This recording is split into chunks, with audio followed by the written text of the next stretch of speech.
오늘 증거할 본문 말씀을 봉독해 드리겠습니다. 오늘 증거할 본문 말씀은 요한복음 3장 5절 말씀입니다.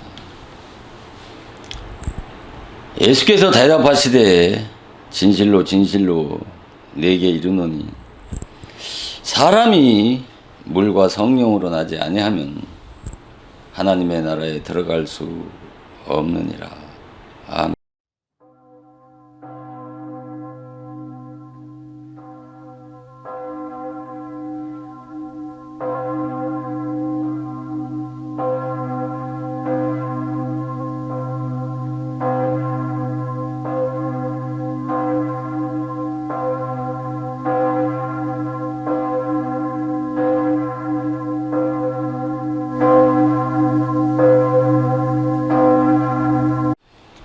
오늘 이 시간도 전 시간에 말씀을 드렸던 사람이 어떻게 하면 거듭날 수 있느냐라고 하는 주제의 말씀을 가지고 계속 말씀을 상고할 때 하나님의 진리의 세미한 음성을 듣고 깨달아서 감사와 영광을 하나님께 돌리는 그런 복되고 내려온 시간이 되어지기를 주님의 이름으로 축원을 드립니다.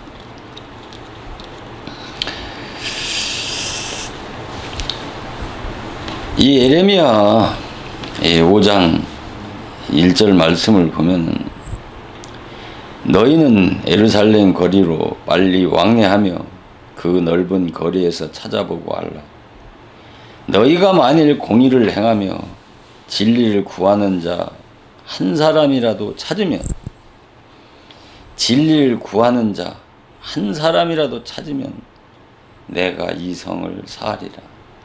바로 이 성이라고 하는 것은 예루살렘 성을 말씀하시는 것입니다. 진리를 찾는 자 한 사람이라도 있다고 한다면 바로 이 이스라엘에 있는 그 예루살렘 성을 어떻게 한다요? 아니, 무너뜨리지 않는다는 것이. 그러니까 구약 말기에 이 진리를 찾는 자가 한 사람도 없다는 말씀이 아니겠습니까? 이 말씀은 무엇을 의미하겠습니까? 오늘날 이 말씀은 신약 말기, 곧 구약 말기에만 있었던 말씀이 아니고 신약 시대에 이 신약 말기인 오늘의 이 시대를 향해서 또 동일하게 하나님께서 말씀하고 있다고 하는 사실이라고 하는 것을 깨달아야 되는 것입니다. 오죽했으면 이사야 42장 19절에도 보면 소경이 누구냐? 내 종이 아니냐? 누가 나의 보내는 나의 사자같이 기머거리겠느냐? 누가 나와 친한 자같이 소경이겠느냐? 누가 여호와의 종같이 소경이겠느냐? 다 누구를 향해서 말씀하시는 것입니다. 주의 종들을 향해서, 주의 선지자들을 향해서 전부 다 뭐라고 그래요? 소경이니 기머거리라고 이렇게 말씀하시고 있지 않습니까? 그러면서 요한복음 9장 41절에서 보면 예수께서 가라사대 너희가 소경 되었더라면 죄가 없으려니와 본다고 하니 너희 죄가 그저 있느니라고 이렇게 본다고 하니. 오늘날도 마찬가지지 않습니까? 다 진리를 증거한다고 하고 진리를 전한다고 하지 비진리 말씀이 아닌, 아니 강단에서 말씀 전한다고 성경 들고 말씀을 증거한다고 하지. 쓸데없는 세상 소리, 육신의 소리 한다라고 하는 주의 종은 단 한 사람도 없을 것입니다. 그러나 너희가 소경되었다라면, 내가 소경이 되었다라면 죄가 없으려니와 본다고 하니, 다 진리를 전한다고 하니 너희가 죄가 그저 있느니라. 진리를 통해서 우리가 죄 용서함 받고 죄 사함 받기 때문에 너희 죄가 그저 있느니라고 말씀하는 것은 바로 그 당시에 다 성경을 가지고 하나님의 말씀을 전한다고 하는 서기관들, 바리새인들을 향해서 너희는 본다고 하니, 너희가 진리를 깨달았다고 하니, 진리를 전한다고 하니 너희 죄가 그저 있느니라고 하는 것은 그들이 전하는 말씀이 진리가 아니라 바로 율법의 말씀을 전했다고 말씀하시는 것 아니겠습니까? 바로 오늘날도 또 똑같지 않겠습니까? 율법의 말씀과 이 진리의 말씀을 분별한다고 하는 것만큼 어려운 것이 없는 것입니다. 그러니까 소경이고 이 기머리라고 하는 것은 율법의 말씀은 잘 알아듣고 이해하고 깨닫고 또 율법의 말씀을 잘 전하지만은, 그러나 진리의 말씀을 전하지 않고 또 진리의 말씀은 알아듣지도 못하고 깨닫지 못하는 것을 바로 예수님은 기머거리 소경이라고 이렇게 말씀하시는 것입니다. 그래서 요한복음 6장에 보면 예수님이 진리를 강론하면 이 말씀이 어렵다고 하면서 누가 이 어려운 말씀을 알아듣겠느냐고 하면서 예수님을 떠났다고 이렇게 말씀하시는 것 아니겠습니까? 예수님이 율법의 말씀을 전했겠습니까? 이 진리의 말씀을. 예수님 자신이 진리고 생명이신데 그분이 사두개인 바리새인들과 같이 율법의 말씀을 전했겠습니까? 진리의 말씀을 전했기 때문에 진리의 말씀을 알아듣지 못하는, 깨닫지 못하는 그들을 향해서 예수님은 눈 멀고 키머거리라고 이렇게 말씀하는 것 아니겠습니까? 그래서 요한복음 6장 60절에는 제자 중 여럿이 듣고 말하되 이 말씀은 어떻다? 어렵도다. 예수님의 말씀은 어렵다는 것이죠. 예수님의 말씀이 어렵다는 것은 진리의 말씀이 어렵다는 것이죠. 율법의 말씀은 다 조그만 지식이 있으면 이방인들이 더 잘 전하고 이방인들이 더 깊이 있게 이해하고 깨닫지 않겠습니까? 지식인들이니까.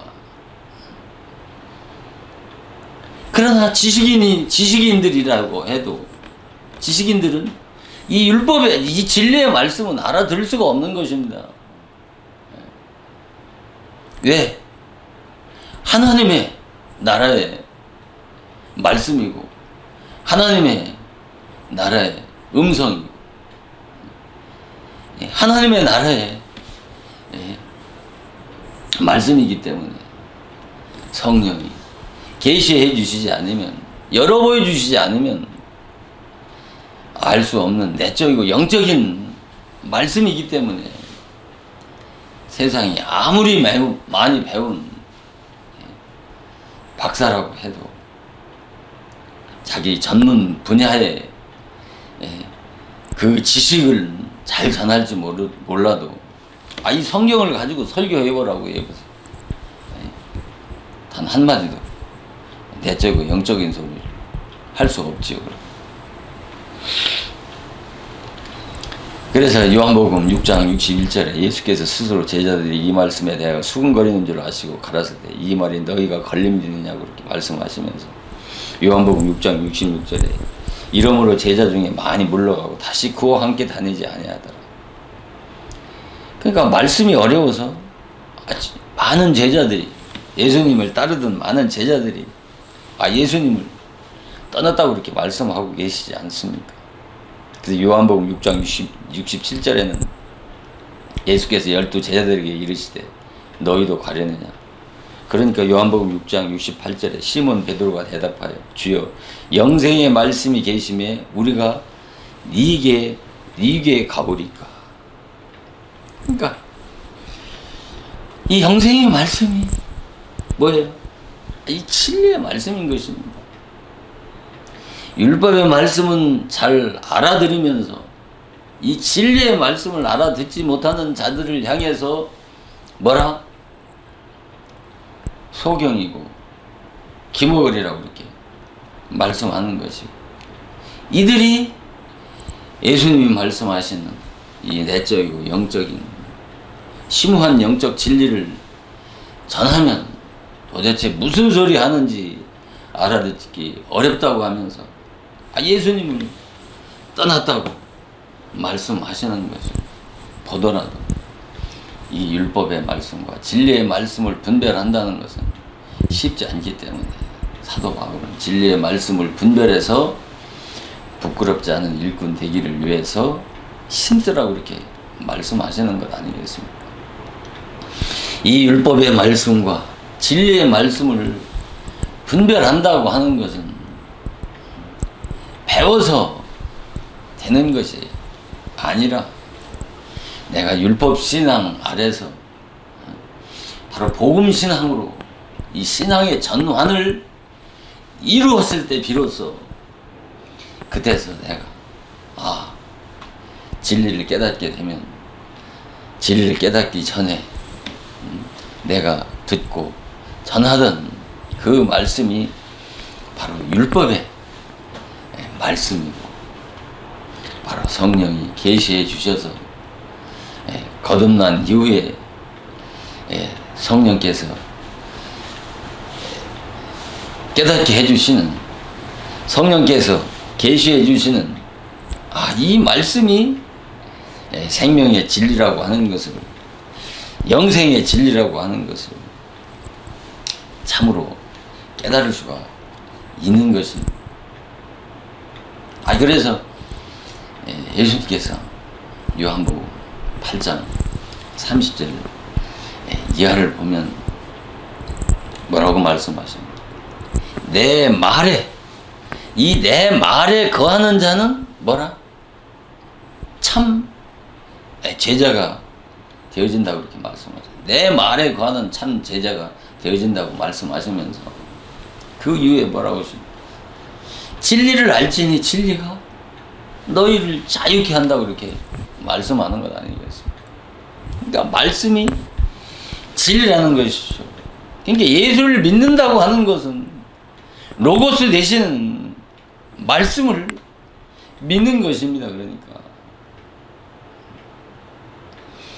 그래서 말씀이신 그 예수님이신, 말씀이 예수님이신 바로 그 성령이, 그러니까 말씀이 곧 성령이고 진리란 말입니다. 그 성령이 우리 안에 오셔야 뭐예요? 진정한 영적인 자유함을 누릴 수 있다는 말입니다. 그래서 예수님, 내 말에 거하는 자는, 내 말에 거하는 자, 참 제자가 된다고 이렇게 말씀하신 것 아니겠습니까? 진리를 알지니 진리가 너희를 자유케 하린다. 그러니까 신이, 하나님이, 성령이, 말씀이, 하나님이 내 안에 말씀으로 오셔야, 성령이 오셔야 진정한 영적인 자유함을 누리고 살 수 있는 것입니다. 그러니까. 그래서 이 참과 거짓, 율법과 복음, 율법의 말씀과 진리의 말씀, 율법교회와 진리교회, 율법의 종과 이 진리의 종, 율법 아래에 있는 신자와 진리 안에 있는 그리스도인인 이 좌우를 분별을 하지 못하는 것은 빛 없이 캄캄한 어두운 밤을 지나는 것과 같이 성경을 봐도 바로 이 분별력 없이 성경을 보게 되면 빛 없이 캄캄한 어두운 밤을 걷는 것과 똑같이 이 성경에 대해서 눈면 소경이고 기머거리라고 이렇게 말씀하는 것 아니겠습니까? 그래서 오늘 증거하는 말씀 또한 내적이고 영적인 심오한 진리의 말씀이기 때문에 옷깃을 여미는 그런 겸손한 마음 중심을 가지고 말씀을 듣게 되면 하나님의 진리의 세미한 음성을 듣고 깨닫는 복되고 은혜로운 시간이 되어질 줄 믿습니다. 그래서 오늘 이 시간은 전 시간에 말씀을 드린 것과 같이 예수님이 요한복음 3장 5절에 사람이 물과 성령으로 나지 아니하면, 이 물과 성령으로 나지 아니하면, 그러니까 물로 한번 나고 또 성령으로 다시 나야 이 하나님의 나라에 들어갈 수 있다고 하는 이 요한복음 3장 5절에서 예수님이 말씀하신 이 물은 뭐라고 그랬습니까? 세례인데, 이 세례는 곧 또 물세례고, 물세례는 회개의 세례인데, 이 회개의 세례가 곧 물세례의 죽음이라고 그렇게 말씀을 드렸습니다.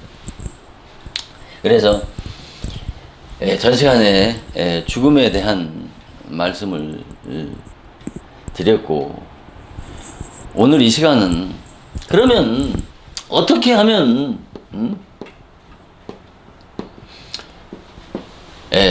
죽음을 체험해서 바로 우리가 어떻게 하면 성령으로 거듭날 수 있느냐는 것이죠. 그래서 기독교는 바로 반드시 물과 성령으로 다시 나야 하나님의 나라에 들어갈 수 있다고 말씀하신 요한복음 3장 5절에 예수님이 말씀하신 것 같이, 이 말은 뭐예요? 1차적으로 물세례 아래서 죽음을 맛보고 체험해야 그 다음에 성령으로 살아나는 체험을 할 수 있기 때문에 예수님은 물과 성령으로 다시 나지 아니하면 하나님의 나라에 들어갈 수 없다고 이렇게 말씀하시는 것입니다. 그래서 기독교는 죽어야 된다라고 이렇게 말씀하는 것 아니겠습니까? 죽어야 다시 산다고 하는 말씀, 죽어야 다시 태어난다고 하는 말씀. 그래서 기독교는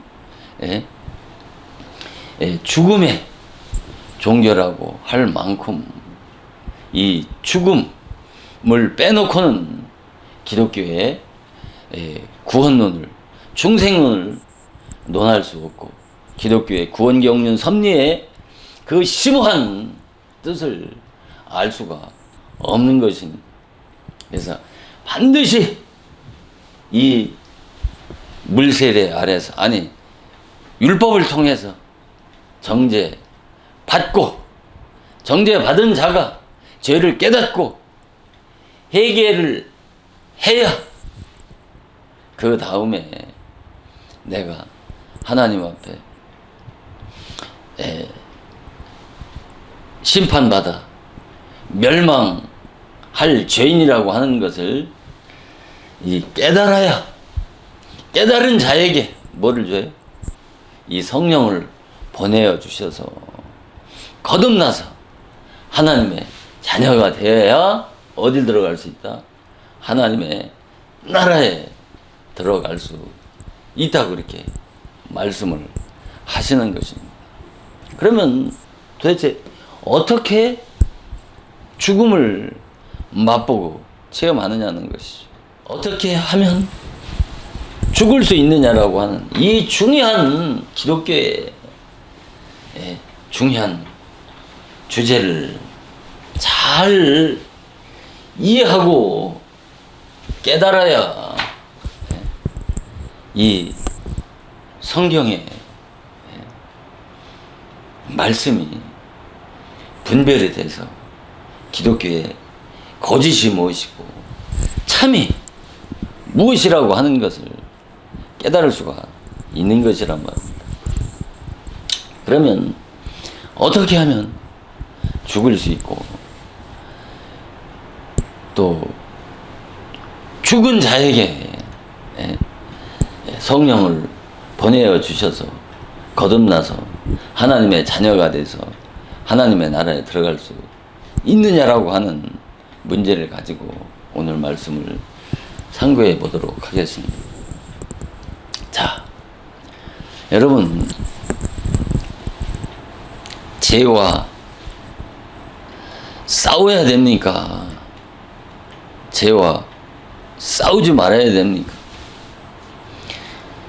혹자들 가운데는 죄와 싸우는 것은 율법의 행위고, 그것은 율법으로 의롭게 되어서 하나님 율법으로 구원을 받으려고 하기 때문에 그것은 율법주의자고 율법의 행위로 구원 얻으려고 한다라고 그렇게 말하는 불의들도 있습니다만, 그러나 성경은 분명히 뭐라고 말씀합니까? 히브리서 12장 4절에 사도 바울은 죄와 어떻게 싸우라고 그랬습니까?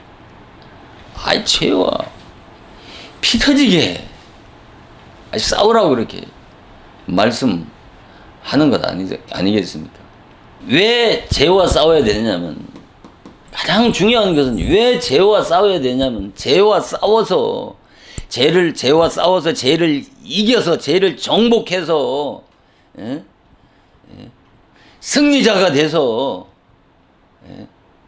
하나님의 나라에 들어갈 수 있기 때문에 죄와 대항해서 피 터지게 싸우라고 말씀하신 것이 아니란 말입니다. 죄와 절대적으로 싸워야 하는 이유가 뭐냐면은, 바로 죄와 싸우면 이 양심이 어떻게 해요? 양심이 밝아진단 말입니다. 이 양심이라고 하는 것은 뭐예요? 이 양심이라고 하는 것은 가변성이 있는 거예요. 죄를 안 지려고 죄와 피 터지게 싸우면 양심은 어떨까요? 밝아져요? 밝아지지 않아요? 이 양심은 밝아지게 돼 있다니까요. 죄와 싸우지 않고 죄를 물 마시듯 떡 먹듯 하게 되면 이 양심은 무뎌지고 무감각해져서 이 양심은 화인 맞은 인간이 된다니까요. 이 양심은 가변성이 있다니까요. 죄와 피 터지게 싸우게 되면 양심은 밝아지지만 죄와 싸우지 않으면 양심은 무뎌지고 무감각해져 가지고 이 양심은 죽는 것입니다. 그래서 칸트는 뭐라고 말을 했냐면 양심은 마음의 재판관이라고 그랬어요. 양심은 마음의 재판관. 양심은 마음의 재판관이라고 이렇게 말을 하면서 이 마음의 이 재판관인 이 양심이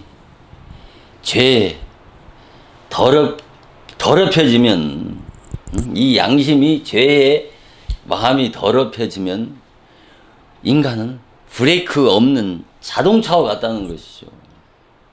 그만큼 이 양심이라고 하는 것이 얼마나 중요하냐 말입니다. 그러니까 죄와 싸우게 되면 이 양심은 점점 더 밝아질 수밖에 없는 거예요.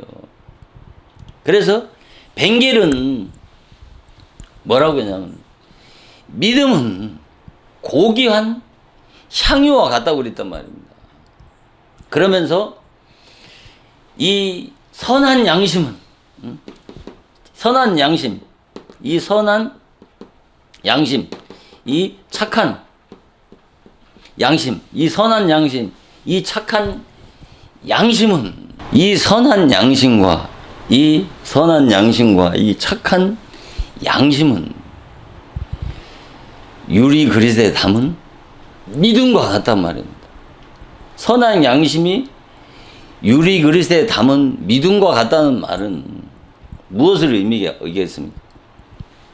이 양심이 잘못되면, 이 양심이 파괴되면 믿음 또한 어떻게 된다는 거예요? 파산이 된다는 것이죠. 그래서 이 양심과 이 믿음은 이 불가분의 중요한 그런 불가분의 관계 속에 있다는 것이죠. 이 양심이 없으면 이 양심은 뭐예요? 자, 인간, 짐승과 인간이 다른 것이 뭡니까?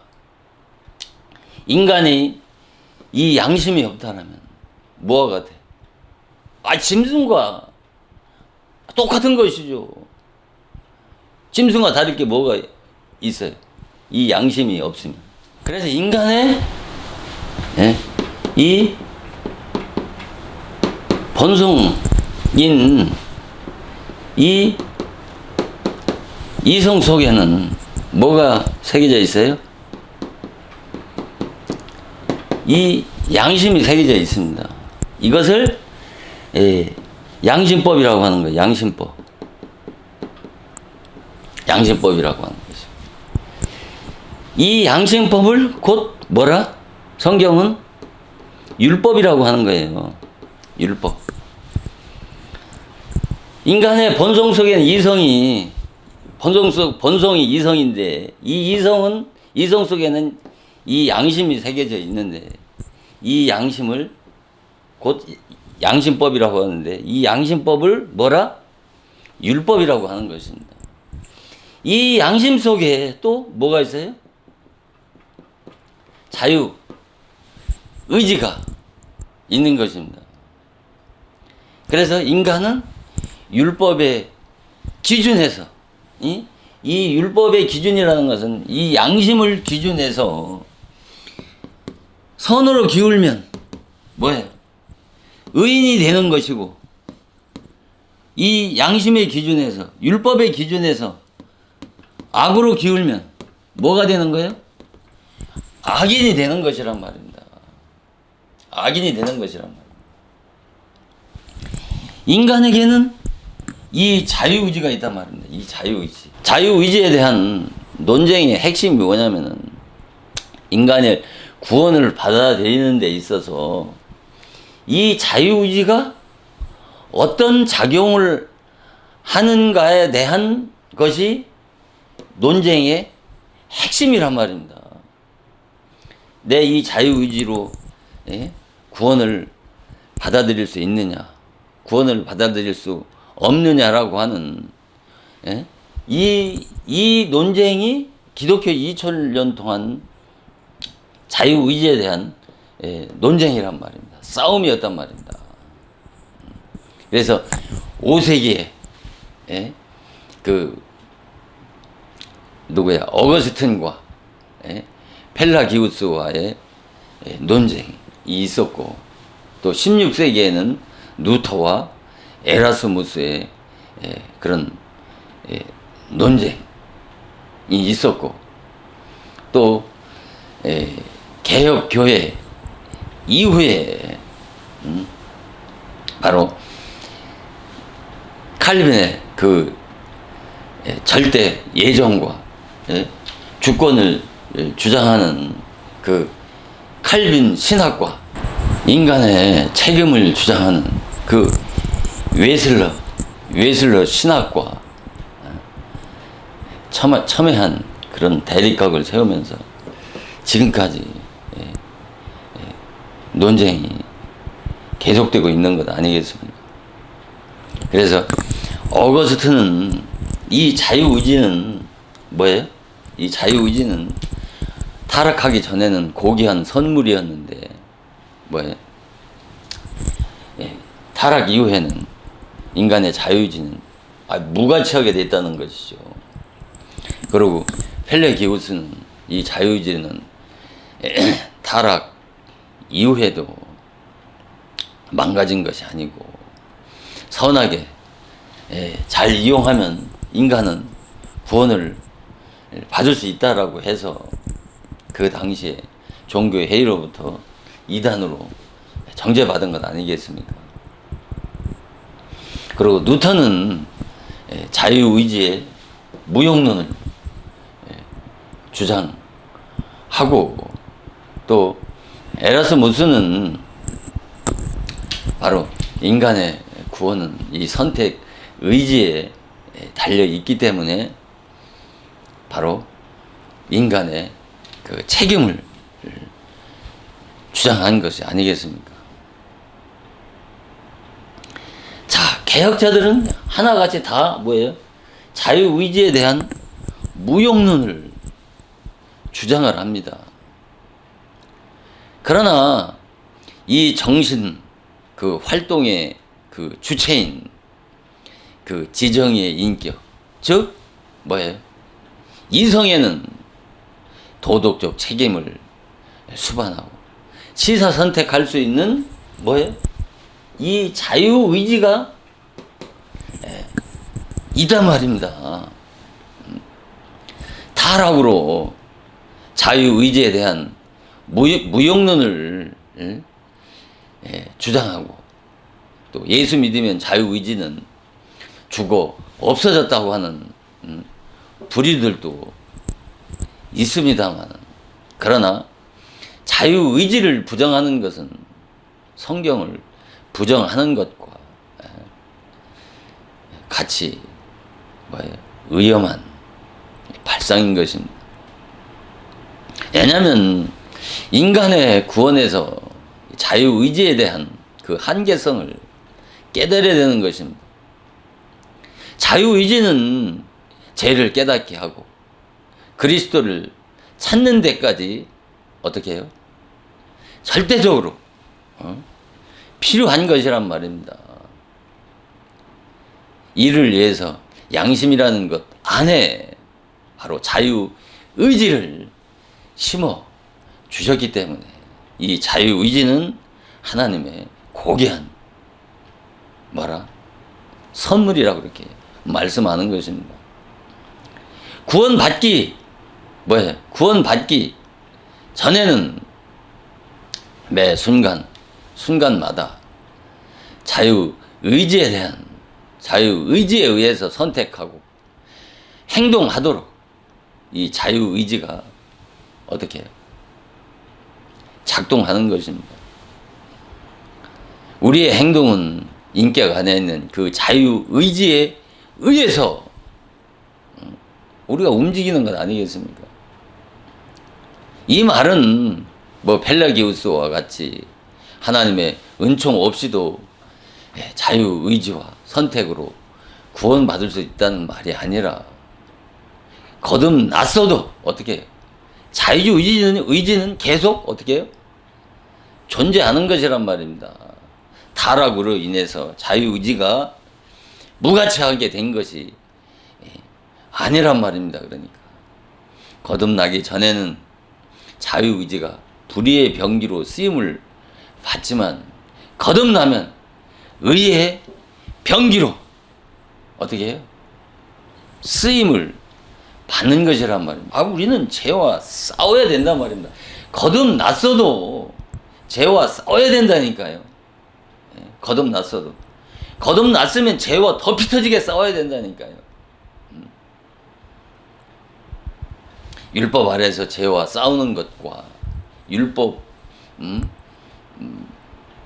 구원받은 이후에 죄와 싸우는 것의 차원은 다르지만 그러나 거듭나기 전이나 거듭난 이후에나 죄와 싸우는 것이랍니다. 거듭나기 전에 죄와 싸우면 백전백패하지요. 그러나 거듭난 이후에는 죄와 어떻게 해야 됩니까? 싸운다면 싸워야 된단 말입니다. 죄와 싸우면 어떻게 해요? 이길 수가 있다니까요. 거듭나면. 왜 그렇습니까? 자, 한번 우리 볼까요? 빌립보서 2장 13절에 너희 속에서 행하시는 이는 뭐라고 그래요? 하나님이시니 그가 자기의 기쁘신 뜻을 위해서 우리에게 너희에게 마음의 소원을 두고 행하신단 말입니다. 그러니까 우리가 성령이 우리 안에 오셔서 어떻게 한다는 거예요? 마음의 소원을 두고,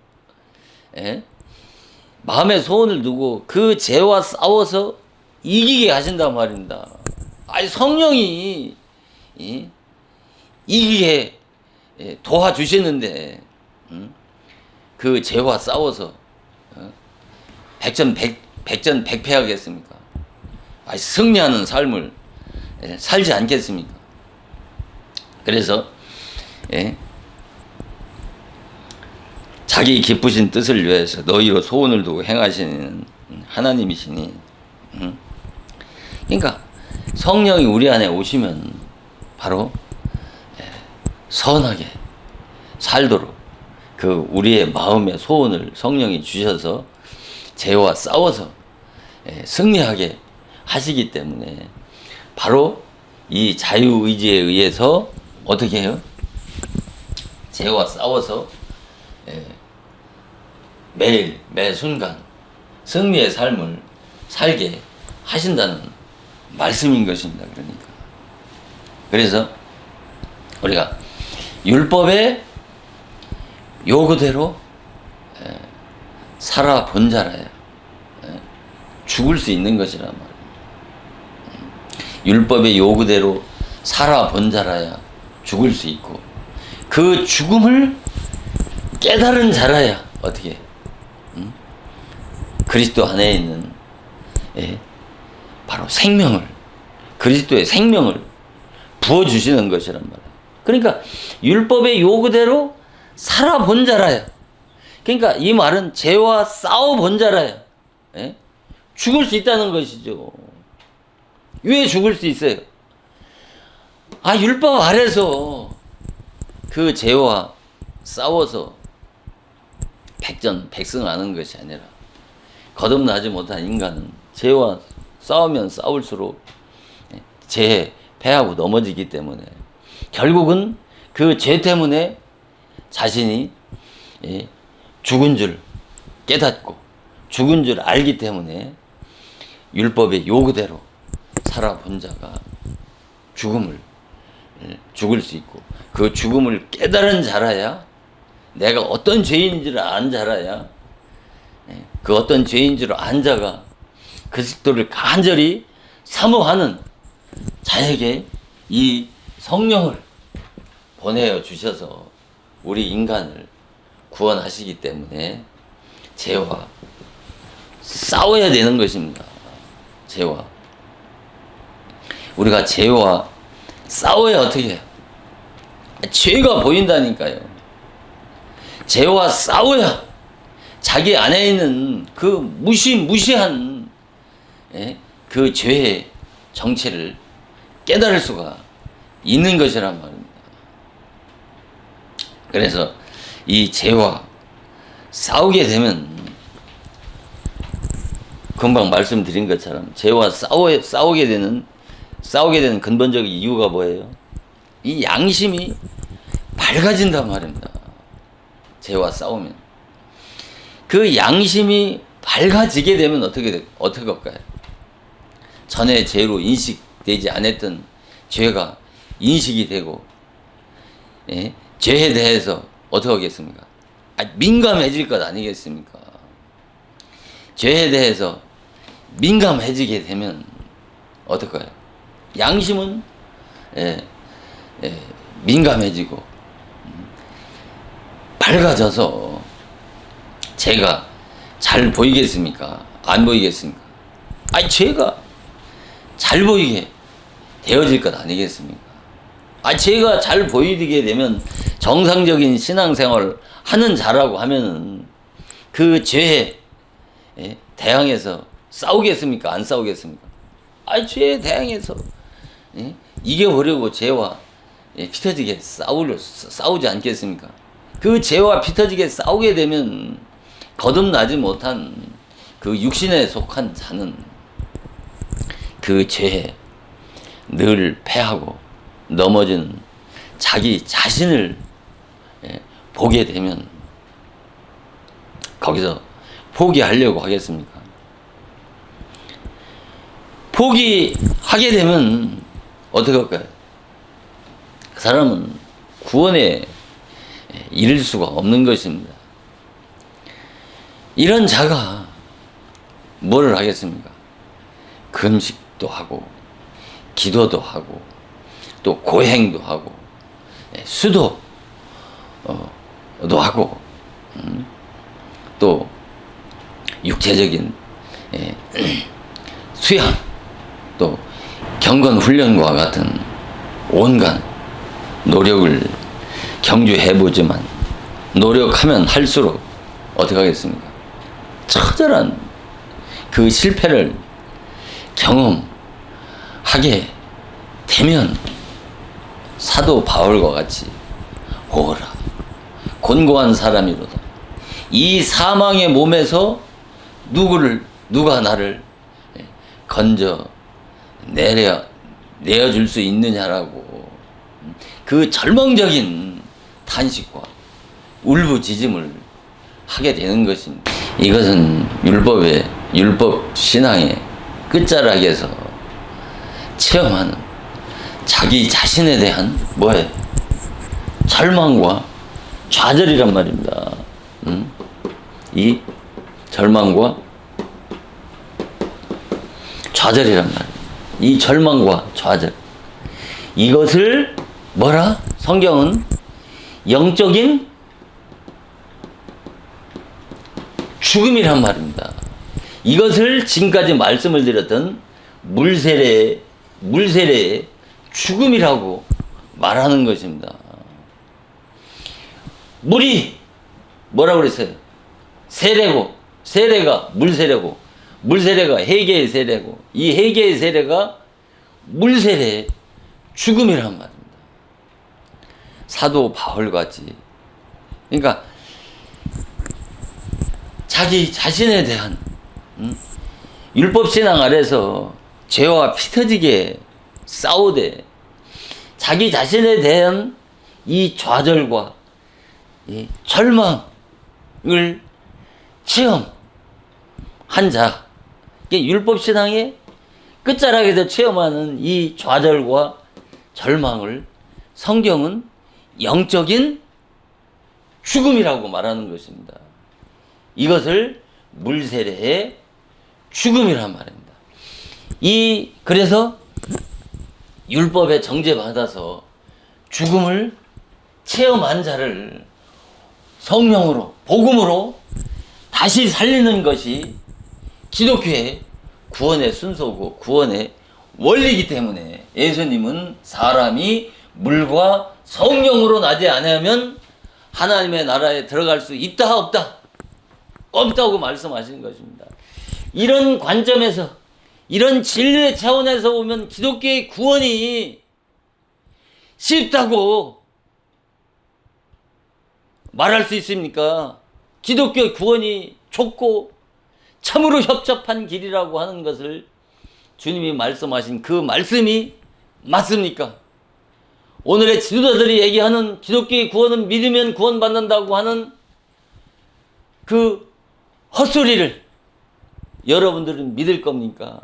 아니면 이 같은 진리를 통해서 말씀을 깨닫고 그 말씀을 통해서 내 자신의 구원을 들여다보고 다시 한번 기독교의 구원을, 내 자신의 구원을 점검하시겠습니까?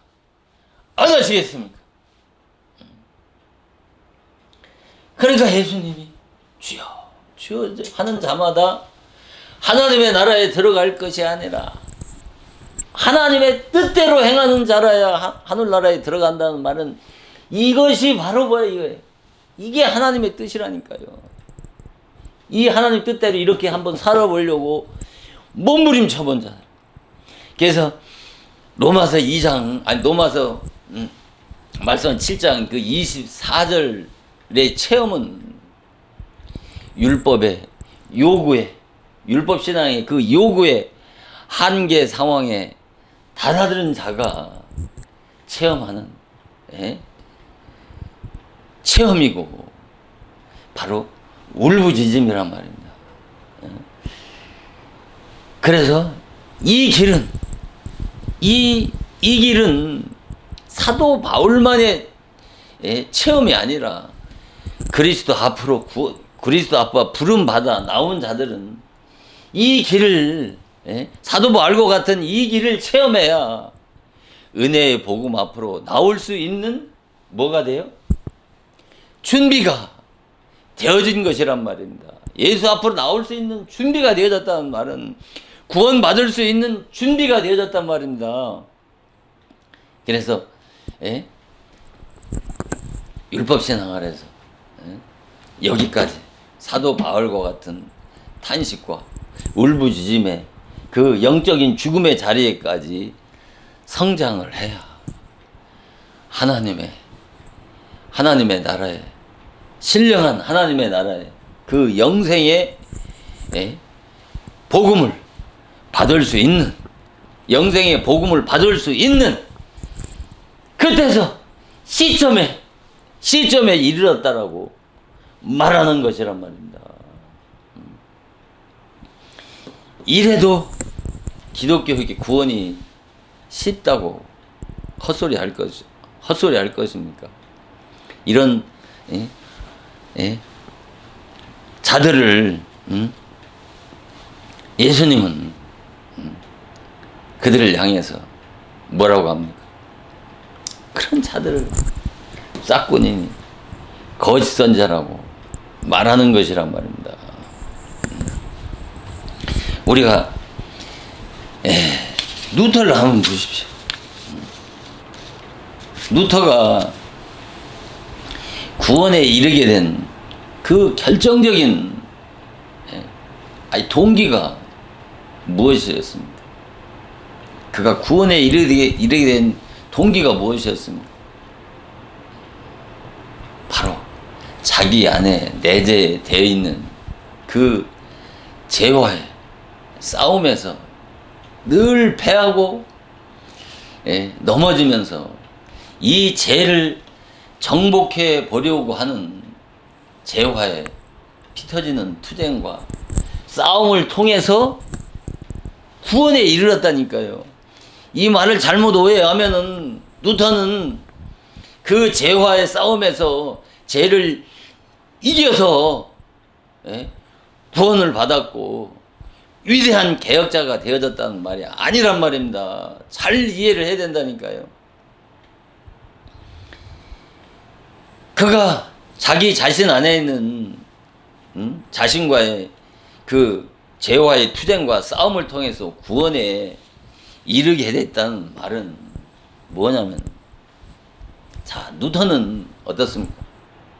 누턴 수도원에 들어가서, 수도원의 규칙도 얼마나 엄격하고 그 규율이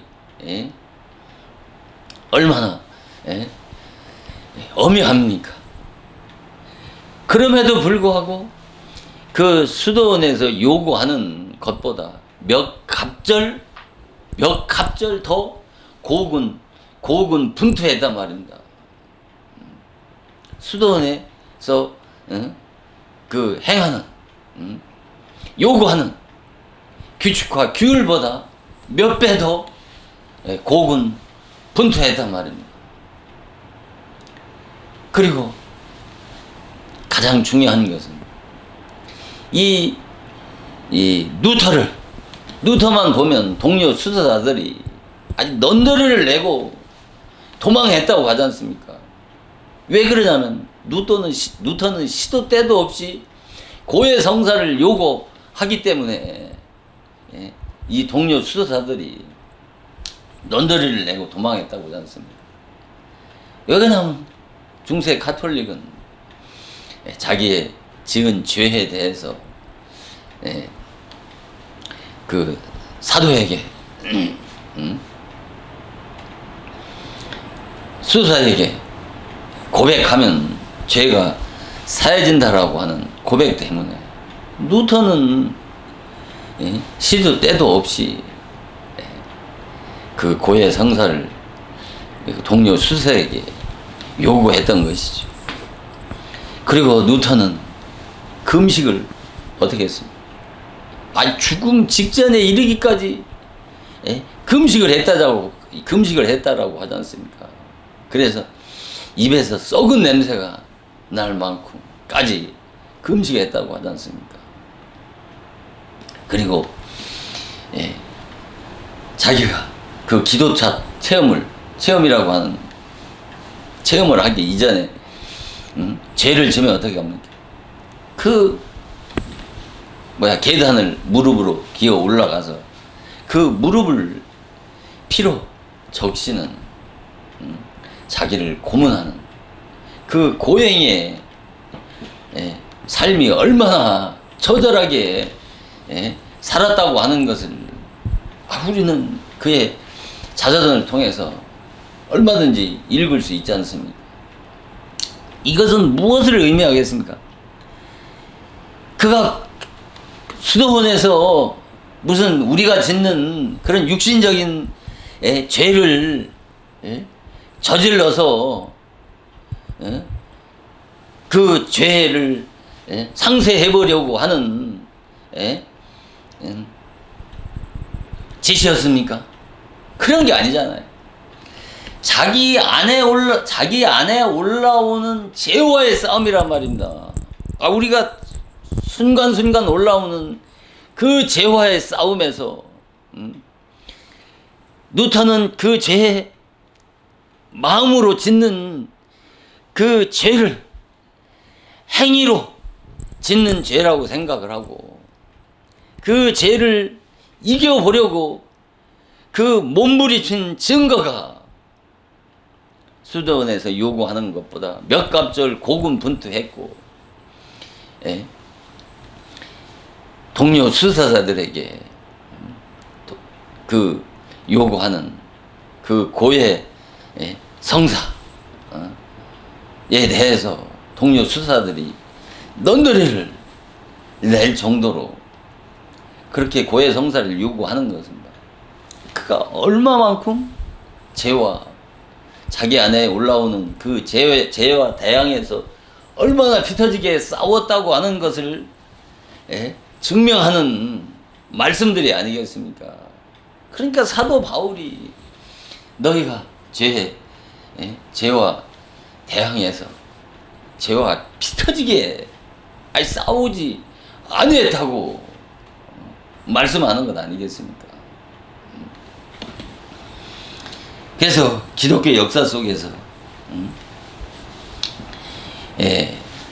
구원받아서 의대하게 쓰임받은 종들 뿐만 아니라 성경에 나오는 인물들을 통해서도 보면은 다 동일하게 이 좌절과 절망이라고 하는 이 영적인 죽음을 다 어떻게 했습니까? 체험하고 구원을 받은 자들이란 말입니다. 기독교 역사 속에서 하나님의 의대한 하나님의 쓰임받은 그런 의대한 종들은 먼저 뭘 했습니까?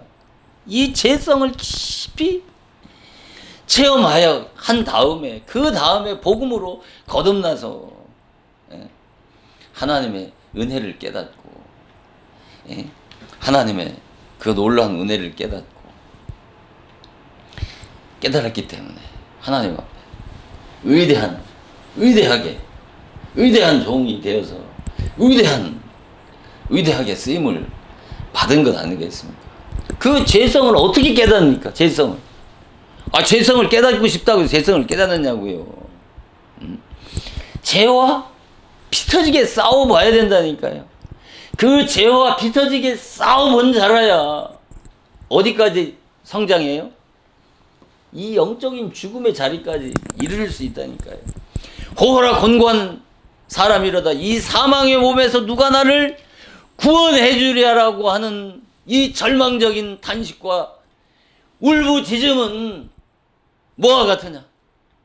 하나님이 그 절망의 탄식의 울부짖음을 하나님이 가장 기뻐한다니까요. 어떻게 기뻐해요? 오케스트라의 연주와 같이 하나님은 가장 기뻐하는 소리를 로마서 7장 24절에 그 절망적인 탄식과 울부짖음의 소리를 하나님은 가장 기뻐하신단 말입니다. 이것을 물이라고 그렇게 말씀하시는 거예요.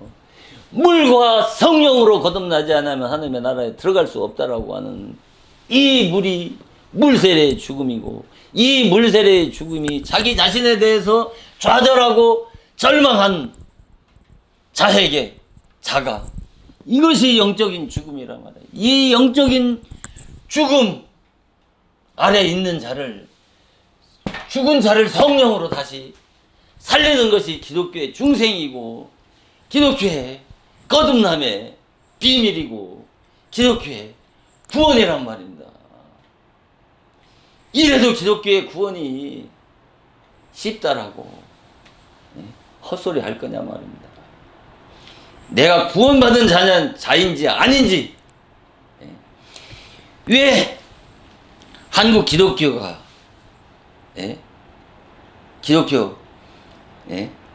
기독교 복음이 들어온 지가 200년이 넘는데도 불구하고 한국 기독교가 왜 이렇게 형식화되고 의식화되고 부패 타락하는 원인이 무엇입니까? 이 죄성을 깊이 깨닫지 못하고 이런 내적인 영적 싸움을 하지 않으면 죄성을 깨달을 수 있어요? 없어요? 깨달을 수 없는 거예요. 매일 강단에서 죽으라 한다고 해서 죽더냐고요. 더 시퍼렇게 살아서 헛짓거리 하지 않습니까? 죽어지더냐고. 자신은 죽더냐고. 외치는 자기 자신은 죽더냐고. 죽지 않잖아요. 그러니까 이런 죄성을 깊이 루터와 같이 위대한 개혁자들과 같이 위대하게 쓰임받은 종들과 같이 그런 죄성을 깨닫지 못하고 예수 믿으면 구원받는다고 하는 이 지적인 동의만으로 구원받은 줄 알고 신앙생활을 하기 때문에 오늘의 기독교가 개독교라고 이방인들에게 손가락질을 받는 것 아니냔 말입니다. 이유가 뭐예요? 오늘 기독교가 부패 타라는 것은 말씀대로 살질 않아서 그렇습니까? 진리, 복음을 몰라서 그렇습니까? 복음을 모르는 기독교인이 어디 있어요? 주일학생도 다 알아요. 달달달 외운다니까요. 복음에 대해서. 복음은 증거하는 종들은 많은데 이 중요한 이 물의 역사에 대해서는 언급하는 강조하는 중요성을 깨닫고 이 말씀을 증거하는 주의 종은 찾아볼 수 있습니까? 없습니까? 이런 소리 하면 율법의 종이라고 율법주의자니 어떠니 저떠니 정죄하고 판단하기에 급급하지 않습니까? 자, 우리가 기독교에 위대하게 쓰임받은 루터나 칼빈이나 할 것 없이 기독교 역사 속에서 위대한 족적을 남겼던 위대한 종들뿐만 아니라 성경에 나오는 그 인물들을 면면을 한번 보자니까 다 이 체험을 한 종들이란 말입니다. 다 이 영적인 죽음의 자리에서 전부 구원을 받았단 말입니다. 우리가 누가복음 15장 24절에 보면 너무나 잘 알잖아요. 내 아들은 죽었다가 다시 살아났으며 내가 잃었다가 다시 얻었노라 하니 저희가 즐거워하더라. 내 아들 누굽니까? 아이 탕자지 않습니까? 탕자지 않습니까? 아이 탕자가 언제 죽었다가 살아났어요? 뭐 탕자가 아버지 분깃을 받아가지고 허랑방탕하다가 다시 돌아왔으니까 뭐 잃었다가 다시 얻어놓으라고 하면은 이해할 수 있지만 후반절 말씀은 이해할 수 있지만 내 아들이 죽었다가 언제 죽었습니까? 나사로 같이 죽었다가 다시 살아났습니까? 이 잃었다라고 하는 것은 뭐냐면 아폴롬이라니까요. 잃었다고 하는 것은 잃어버린 자란 말이에요. 잃어버린 양이라니까 똑같은 단어라니까. 아폴롬이라는 뜻이 멸망하다. 죽었다는 뜻이라니까요. 아폴롬이. 그러니까 똑같은 거. 잃었다는 말이나 죽었다는 말이나 똑같단 말이에요. 이 죽었다는 말이 뭐예요? 여기에서 죽었다는 말은 바로 전 시간에 말씀드린 율법으로 정죄받아서 죄를 깨달은 자가 높은 도덕적 요구에 따라 순종하여 살려는 자가 율법적인 노력과 수고가 헛되다고 깨달아서 율법신앙의 결국은 죽음뿐이라고는 율법신앙의 그 한계를 깨닫고 자기 자신에 대해서 절망하고 좌절한 그 영적인 상태에 있는 자를 영적으로 죽었다는 거예요. 이 죽은 자를 율법을 정죄받아서 죽음을 체험한 자가 뭐야? 누구예요? 탕자라니까요. 그러니까 마다들은 어떻게 됐어요? 마다들은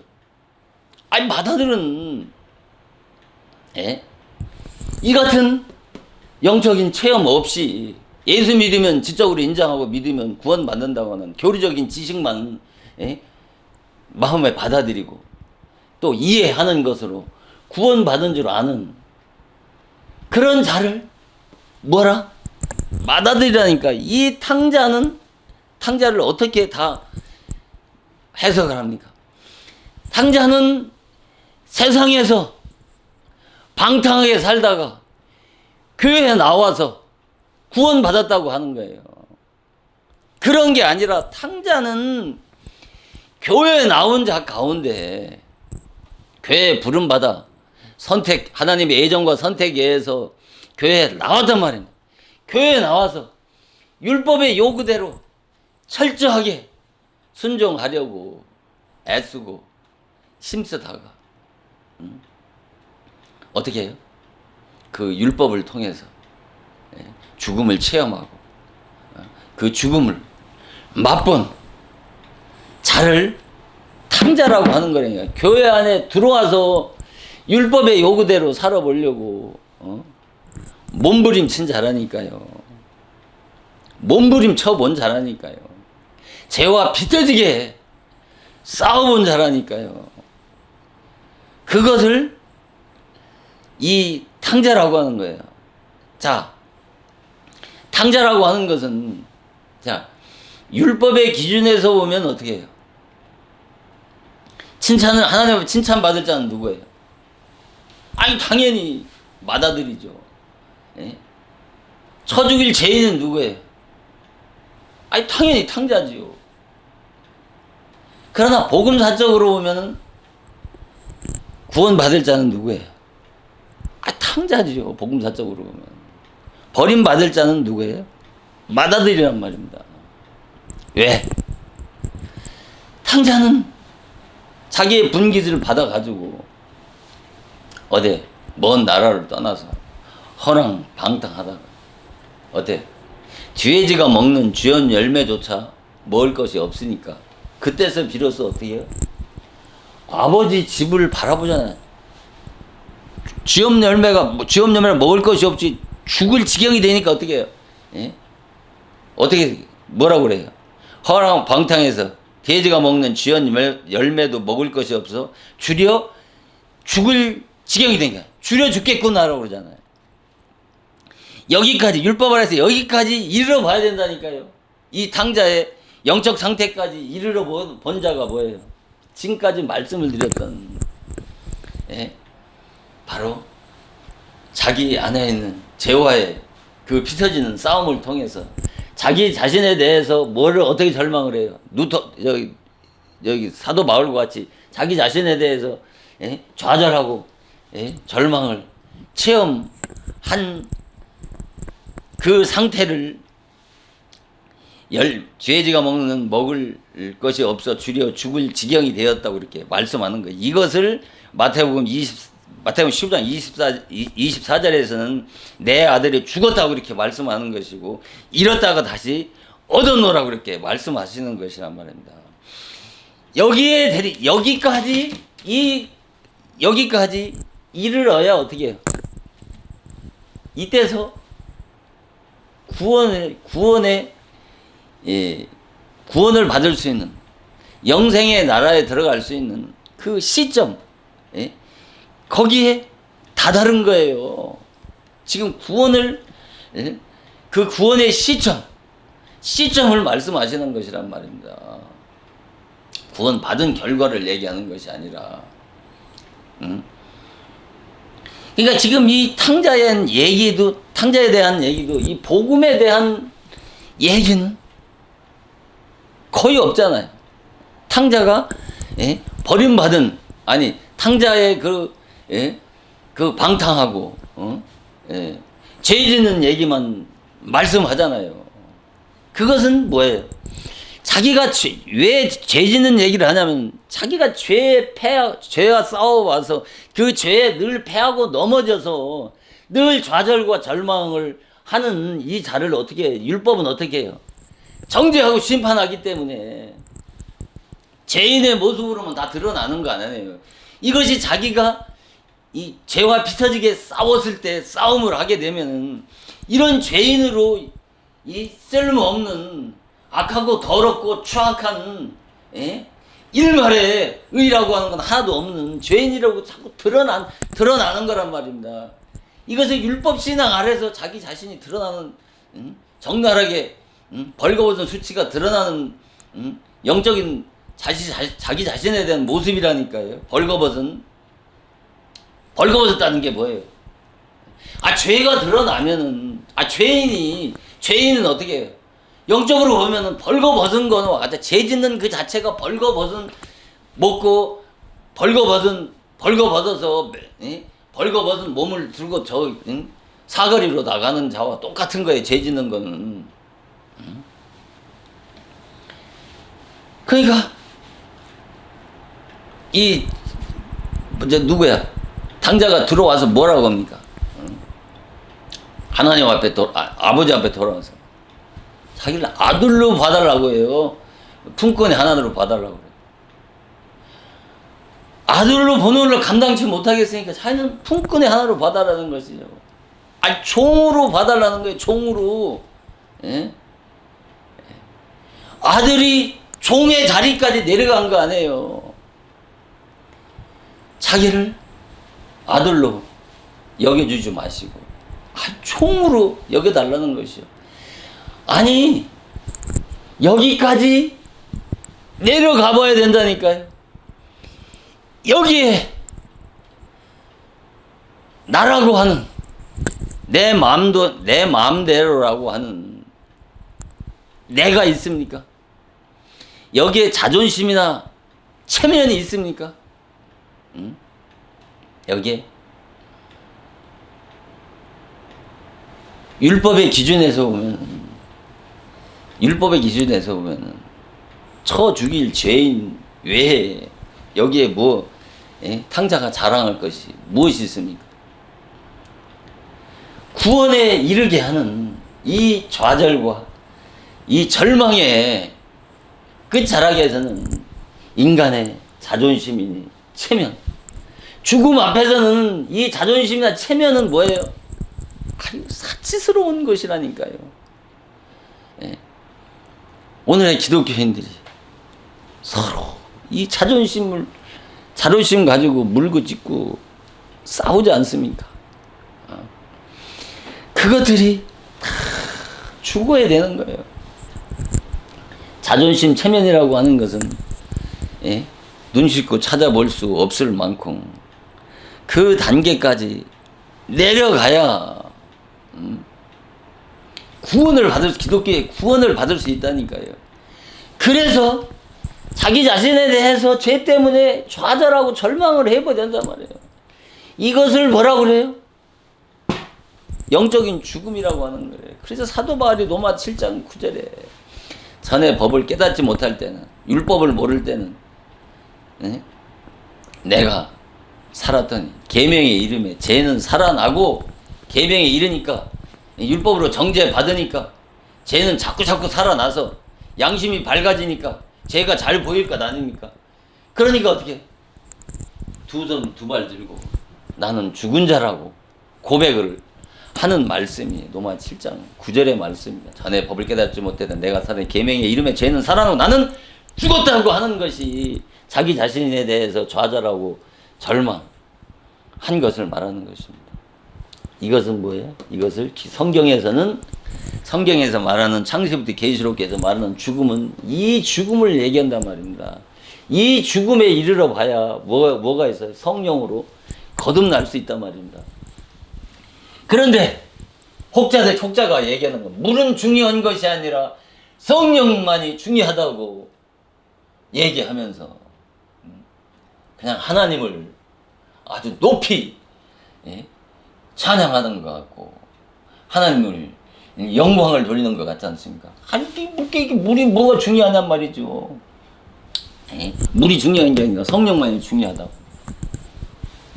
자, 얼마나 무지합니까? 성경에 대해서 성경을 모르고도 구원을 받을 수 있다라고 헛소리들을 할 겁니까? 이래도 성경의 진리를 모르고도 구원을 받을 수 있다라고 말할 수 있겠느냐 말입니다.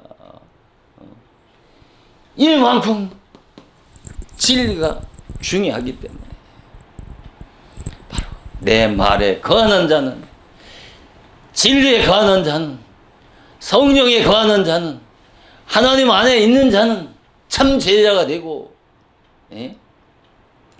진리를 알지니 진리가 너희를 묶어둔다고 그랬습니까? 가둬둔다고 그랬습니까? 자유케 한다고 말씀하시잖아요. 진리가 너희를 자유케. 그 성령이, 지금 이 성령이 내 안에 와야 된다니까요. 그 성령이 어떤 자에게 와요? 물세례하에 죽음을 체험해 본 자라 받은 자의 심령 안에 오신다니까요. 왜 물세례 주고 말해 심령 안에 옵니까? 이런 자라야 구원을 간절히 어떻게 사모하고 갈망하기 때문에 구원을 소원하는 심령에 성령을 보내주시기 때문에 그래서 구하라 주실 것이요 두드리라 열릴 것이요 찾으라 만날 것이라고 그렇게 말씀한 것 아니겠습니까? 우리가 3상 25장 41절을 한번 보시죠. 거기에 보면 그가 일어나 몸을 굽혀 얼굴을 땅에 대고 가로되 내 주의 여종은 내 주의 사환들의 발 씻길 종이니이다. 이 말은 우리가 너무나 잘 알지 않습니까? 나발과 아비가일의 이야기가 나오잖아요. 다윗이 나발의 재산을 지켜 주었을 때 이 다윗이 나발에게 도움을 청하잖아요. 그것을 단칼에 거절하지 않습니까? 그 단칼에 거절하니까 다윗이 군사를 보내서 이 나발을 죽이려 한다는 소식을 들은 이 아비가일이 어떻게 했습니까? 아비가일이 그 다윗을 찾아가서 그 남편의 무지한 말과 행동을 사과하고 용서를 구했을 때 나발이 나발의 가정, 아비가일의 가정의 재앙을 이 아비가일의 지혜로 어떻게 가정을 지켜내지 않습니까? 그 재앙을 물리치지 않습니까? 이제 나발은 미련하고 어리석은 자라는 뜻이에요. 아비가일은 어떻게 해요? 지혜로운 자라는 뜻이라니까요. 자, 여기에 진리가 있다니까요. 이 나발이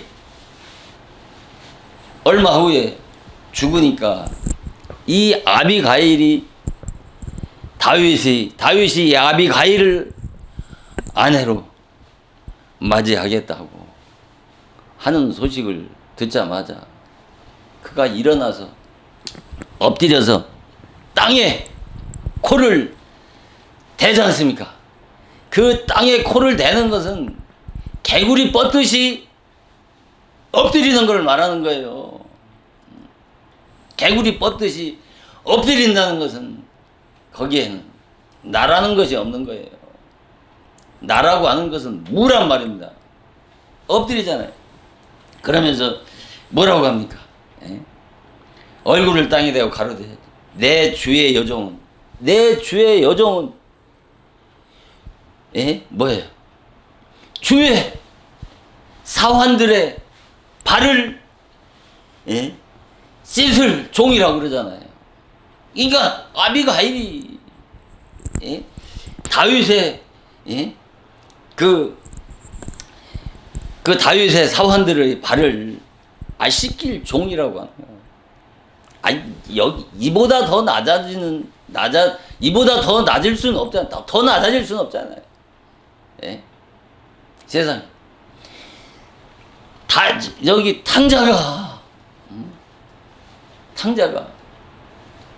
똑같잖아요. 탕자가 자기가 아들로 보지 말고 품꾼 하나로 봐달라고 하는 것이나 주의 사환들의 다윗의 종들의 사환들의 발을 씻어줄 종이라고 고백하는 것과 똑같지 않습니까? 여기에 나라고 하는 게 어디 있어요? 자존심 체면이 어디냐 말입니다. 무잖아요. 무로부터 기독교의 영적 창조는 무로부터 시작되는 거란 말입니다. 무로부터 내가 없애야 된다니까. 이 말은 쉽지 않습니다. 자, 여기서 보세요.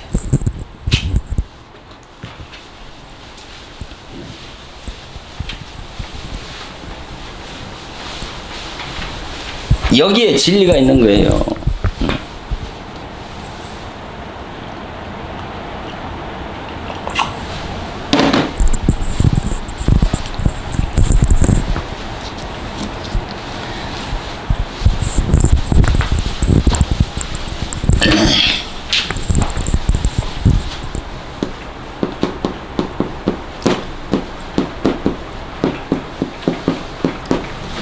자, 나발과 아비가일은 뭐예요? 부부 관계잖아요. 부부 관계. 자, 여기서 중요한 것은 뭐냐면 이 나발과 아비가일은 부부 관계란 말이에요. 그러니까 하나예요. 부부라는 것은 한 인격체라니까, 하나라니까요. 이 나발과 아비가일을 분리해서 생각하지 말라니까요. 나발은 옛사람이고, 이 나발은 옛사람이고, 아비가일은 새사람인 이 영을 상징하는 거예요. 이것을 조금 펼쳐서 얘기한다면 이 나발은 뭐예요? 율법의 남편이라니까요. 이 나발은 율법의 남편이라고 한다면, 예? 그러니까 이 율법의 남편은 다윗은 누구를 상징하는 거예요? 예수를 상징한다니까요. 이 옛사람이 시퍼렇게 살아 있을 때는 이 예수를 어떻게 해요? 받아들이질 않는다니까요. 이 예수를 받아들이지 않는다니까요. 이 율법의 남편인 내가 죽어야 어떻게 해요? 이 아비가일인 본 남편인 예수 그리스도를 영접할 수가 있는 것이란 말입니다. 이 옛사람이 죽었을 때는 예수를 참으로 만날 수가 없다니까. 예수를 만날 수가 없다니까. 이 옛사람이 반드시 죽어야 되는 거예요. 이것을 율법의 남편이라는 거예요. 이 율법의 남편이 죽어야 이 아비가일은 본 남편인 예수 앞에 뭐가 되는 거예요? 그리스도의 신부가 되어지는 거예요. 이게 반드시 어떻게 해요? 죽어야 된다니까요. 이게 죽지 않으면, 내가 죽지 않으면 그리스도를 만날 수 있다 없다? 없단 말입니다. 그러니까 자, 다윗이 밧세바의 남편 늘 전쟁터에 내보내서 죽이지 않습니까? 그리고 그 밧세바를 다윗의 아내로 맞이한 것은 그 밧세바의 남편은 율법의 남편이라니까요. 도덕적으로, 윤리적으로, 율법적으로 보면은 이 다윗은 용서받을 수 없는 인간이란 말입니다. 예? 그러나 영적인 진리로 보면, 예? 구속사적인 측면으로 보면은 이 밧세바의 남편인 이 율법의 남편이 죽어야 어떻게 해요? 곧 이 밧세바 자신이 그 옛사람이 죽어야 어떻게 해요? 그리스도를 영접할 수 있다니까요. 그리스도의 신부로 이 본남편인 다윗 그리스도와 결혼할 수 있다니까요. 만날 수 있다니까요. 그 얘기를 예수님은 요한복음 3장 5절에 사람이 물과 성령으로 나지 않으면 하나님의 나라에 들어갈 수 있다 없다? 없다 그렇게 말씀하신 것이란 말입니다.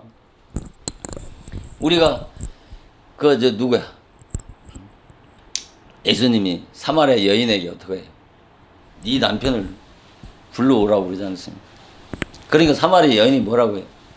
아니 남편이 없다고 그러지 않습니까? 아 그러니까 예수님이 뭐라 그래? 내가 지금 저기 다섯 남편도 어떻게 해요?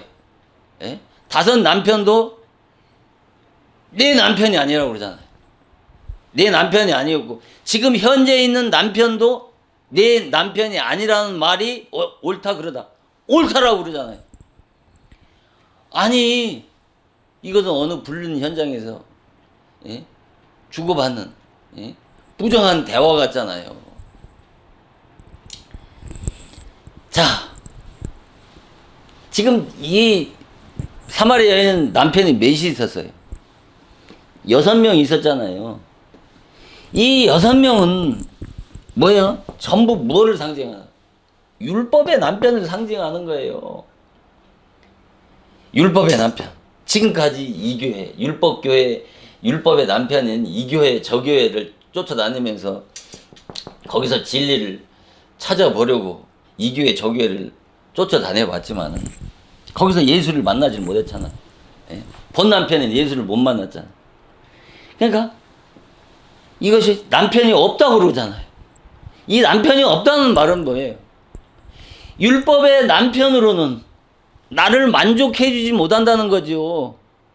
율법의 남편이 나를 구원해주지 못한다는 말은, 남편이 없다는 말은 지금까지 말씀드렸던 거지. 율법 신앙 아래서 율법의 요구대로 살아봤지만 그 율법 신앙의 결국은 높은 도덕적인 요구에 따라, 계명의 요구에 따라서 순종해버리고 살려고 몸부림치면서 율법적인 노력과 수고를 하고 살았지만 그 모든 수고가 헛되다고는 깨닫고 율법 신앙의 결국은 죽음이라고 하는 그 율법 신앙의 한계를 깨달은 자의 고백이 뭐예요? 고백이 율법에 남편이 없다고 하는 말이에요. 남편이 없다는, 남편이 없었는데 남편 없다는 말이 아니고 그 남편이 나를 구원해주지 못한다는 것이죠. 율법적인 그 율법의 요구대로 몸부림쳐고 살아봤지만은 결국은 모든 것이 헛되다고 하는 율법 신앙의 결국은 죽음뿐이고 그 율법 신앙의 한계를 깨닫고 자기 자신에 대해서 어떻게 체험해요? 좌절, 절망을 체험한 그 영적인 죽음을 이 사마리아 여인은 어떻게 해요? 뭐라고 그래? 사마리아 여인은 남편이 없다고 고백하는 거예요. 그러니까 6명이 뭐예요? 이것은 율법의 남편이 육수란 말인데 육수. 이 육은 성경에서 무지무지 중요한 것이에요. 응? 육이라는 것은 율법신앙 안에서 모든 것을 다 해보고 그 결국이 죽음이라고 하는 것을 깨달은 수가 이 육수라니까요. 이 육수. 그러니까 예수님이 어떻게 했어요? 6시간 동안 그 고통을 받으시고 예수님이 죽으신 거와 똑같다니까요. 예. 그러니까 칠수는 뭐, 일곱 번째 남편은 누구예요? 7은 완전수잖아요. 예수 그리스도가 본 남편인 예수가 바로 7번째 남편이 되는 거예요. 그러니까 예수를 만나니까 어떻게 그 물동이를 어떻게 버려버리잖아요. 그 물동이가 뭐예요? 예? 그 우물물은 율법의 우물물이라니까요. 그 율법교회라니까요. 거기서 매일 물을 길러서 마셔보지만 또 목마르고 마셔도 끊이지 않고 또 목마르니까. 그러나 생명수 대신 예수 그리스도를 통해서 그 생명수를 마시니까 영원히 목마르지 않는 생명수를 마시니까 어떻게 그걸 던져버리고 어디를 갑니까? 사마리아 성으로 들어가서 예수를 증거하지 않습니까? 이게 복음이라니까요. 이게 진리라니까요. 예.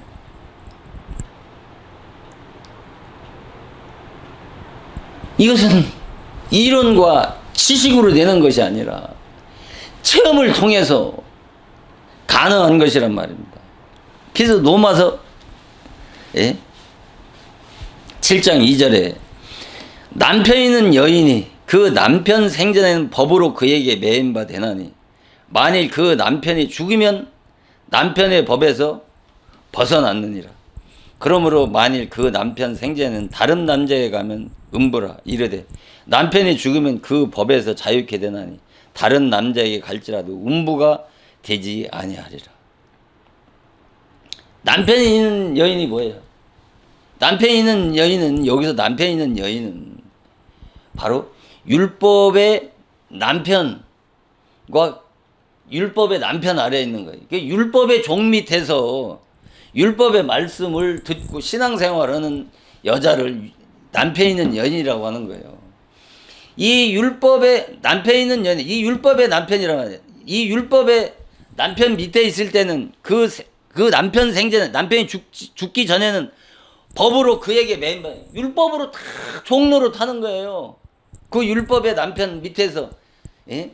그에게 매인바 되어서 다 종로로 타다가 남편이 죽으면 남편의 법에서 벗어났단 말이에요. 남편이 죽으면 남편의 법에서 벗어났단 말이에요.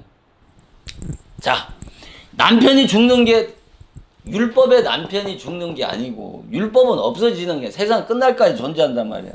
율법의 남편이 죽는 것은 뭐야? 나발과 아벨은 한 몸이란 말이야. 한 인격체란 말이야.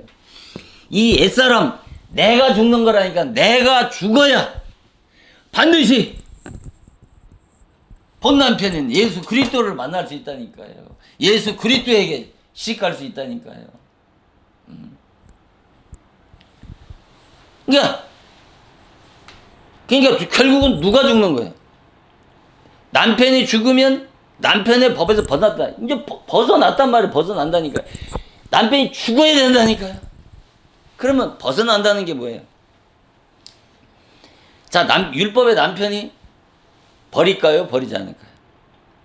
마태복음 19장 7절에 보면 여짜오되 그러면 여자의 모세의 이혼 증서인 이혼 증서를 주어서 내어 버리라 명하실까? 예수님은 이혼하라고 했어요. 이혼하지 말라고 했어요. 이혼하지 말라고 그러는데 모세는 이혼하라고 그랬단 말이에요.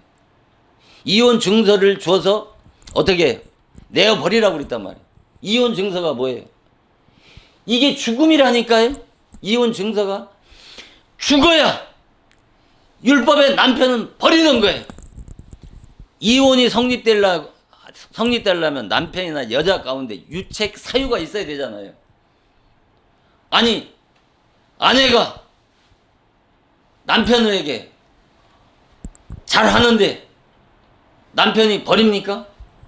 버리지 않잖아요. 어떤 문제가 있을 때 유책 사유가 성립이 되어졌을 때 이혼이 가능하잖아요. 영적인 이혼은 뭐냐?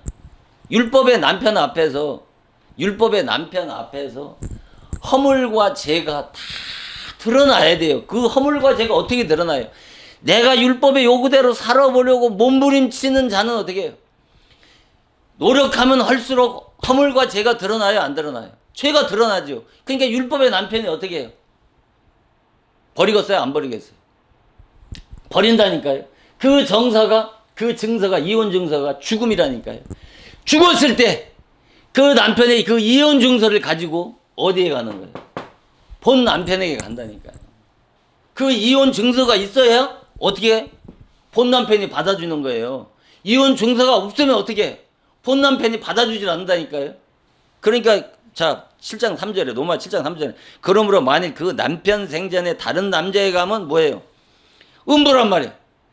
이혼 증서가 없으면 음부가 된다니까. 이걸 음부라고는 다른 번역에 음녀가 된다면 음녀라고 그런단 말이에요.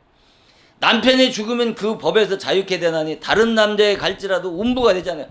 죽으면 죽었다는 것은 율법의 남편에게 모든 것이 다 드러나야 돼. 죄가 적나라하게 다 드러나. 율법은 죄를 덮고 가리고 하는 것이 아니라 율법은 죄인의 죄를 들춰낸다니까. 드러내서 죄인을 만드는 것이 율법의 본질적인 사명이라니까요. 그러니까 어떻게? 그런데 오늘의 교회는 어떻게 하려고 그래? 다 탕자를 만들려고 하지. 아니 맏아들을 만들려고 가지고 맏아들이 되려고 하지. 어떻게 해요? 탕자가 되려고 하지 않는단 말입니다. 그러니까 거짓된 위선과 외식을 할 수밖에 없는 거예요. 드러내잖아요. 그러니까 세상 사람들을 보기에는 어떻게 해요? 야, 예수 잘 믿는다. 칭찬받고 존경받고 환영받잖아요. 그러면 율법의 남편 앞에 죽질 않는다니까요. 드러나기 위해서는 뭐예요? 죄와 피 터지게 싸워봐야 된다니까요. 죄에 당해서 싸워봐야 된다니까요. 그래야지 죽을 수 있다니까요. 죄가 왜 싸워요? 양심이 밝아져야지. 양심이 밝아져야 죄가 보이죠. 죄가 보여야 무시무시한 자기 안에 있는 그 죄의 정체를 깨달을 수 있단 말입니다. 그러니까 그러므로 내 남편 생전에 다른 남자에 가면 음부라. 남편이 죽으면 그 법에 자유케 되는, 다른 남자에 갈지라도 음부가 되는. 다른 남자가 누구예요? 예수님한테 가도 죽잖아. 죽어야 되는 거야. 그 죽음의 증서인 이혼 증서를 가지고 어디 앞에 가는 거예요? 본 남편에게 가야 뭐예요? 음부가 되지 않는 거예요. 음녀가 되지 않는단 말입니다. 죽지 않고 가면, 남편과 이혼하지 않고 다른 남자에 가면 음행이지요. 음부지요. 음녀지요. 예수 앞에, 그 말은 뭐냐? 죽지 않으면 예수 앞으로 올 수 있다, 없다? 절대 올 수 없는 것이란 말입니다.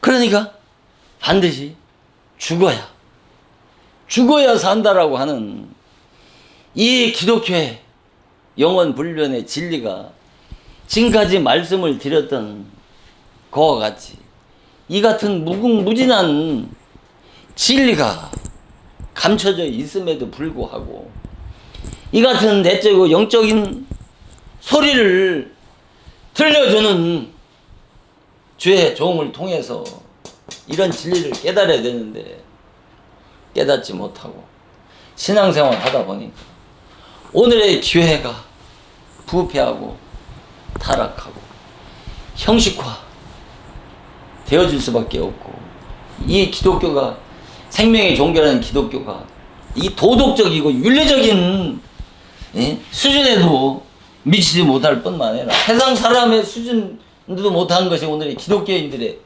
모습인데, 이건 누구 책임입니까? 주의 종들의 책임이란 말입니다. 주의 종들이 책임이라고 하는 것을 알아야 되는데, 주의 종들을 이런 소리를 알아듣지 못하니까 뭐라고 그래요?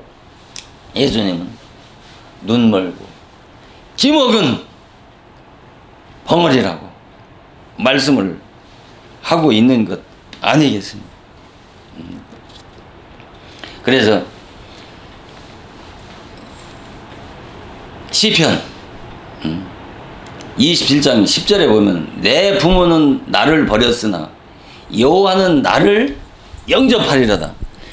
시편 27장 10절에 내 부모는 나를 버렸다. 내 부모가 누구예요? 이게 율법의 남편이니까 율법의 남편이 버려야 여호와가 나를 영접한다니까요. 여호와가 나를 영접한다니까요. 이게 율법의 남편이란 말이에요. 마태복음 23장 9절에 땅에 있는 자를 아비라 하지 말라. 너의 아버지는 하나님 곧 여호와라. 이 땅에 있는 자가 뭐예요? 누구예요? 전부? 율법의 남편이라니까요. 이 율법의 남편이 누구예요? 율법의 주관자고. 이 율법의 주관자가 누구예요? 사단 마귀라니까요. 땅에 있는 자를 아비라 하지 말라고. 너의 아버지는 하늘에 계신 분이고 예수 그리스도시란 말이에요. 몸은 죽여도 영혼을 죽이지 못하는 자를,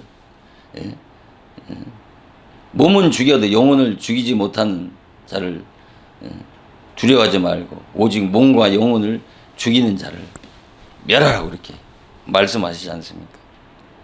이 몸을 죽이는 자는 누구예요? 율법을 통해서 인간을 정죄하고 심판해서 옛사람을 죽이는 이 율법의 주관자 사단 마귀를 말씀하는 것이고, 이 몸과 영혼을 죽이는 자는 뭐예요?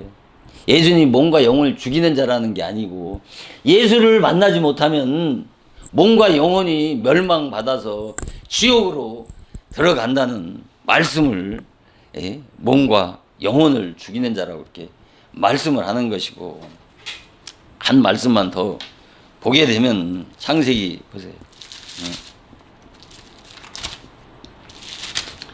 창세기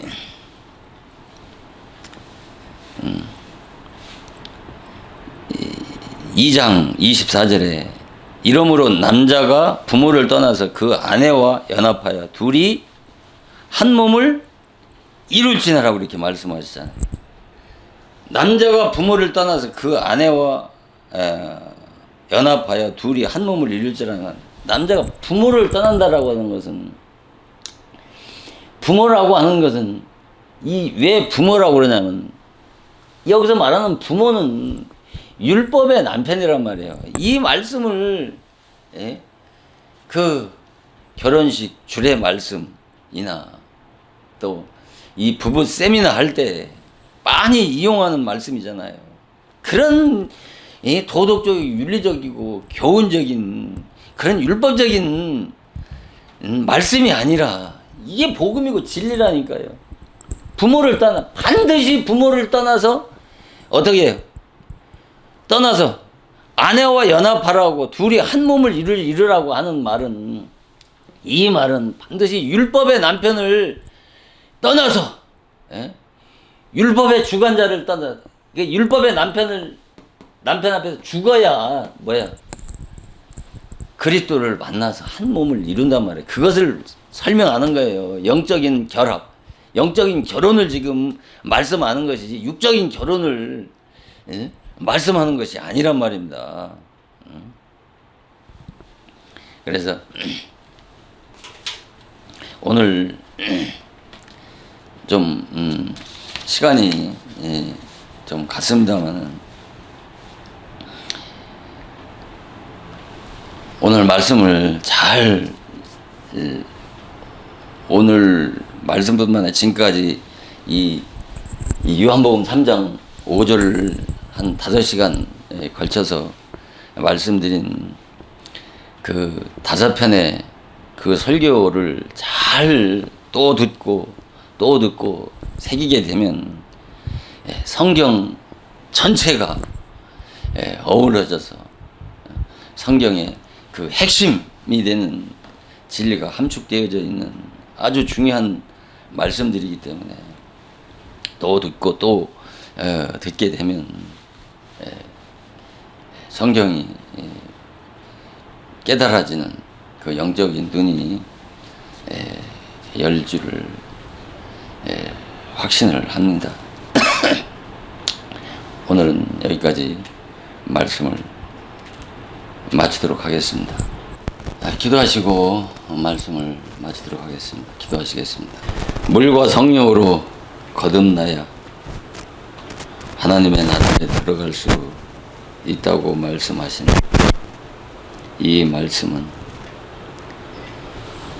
먼저 율법의 남편을 통해서 내가 반드시 죽어야 성령으로 거듭나서 하나님의 자녀가 되어서 하나님의 나라에 들어갈 수 있다고 하는 이 내적이고 영적인 진리를 바르게 깨닫고 분별해서 거듭난 신령한 그리스도인들이 다 되어줄 수 있도록 축복하여 주시옵기를 나를 구원하여 주신 우리 주 예수 그리스도의 거룩하신 이름으로 간절히 기도드리옵나이다. 아멘.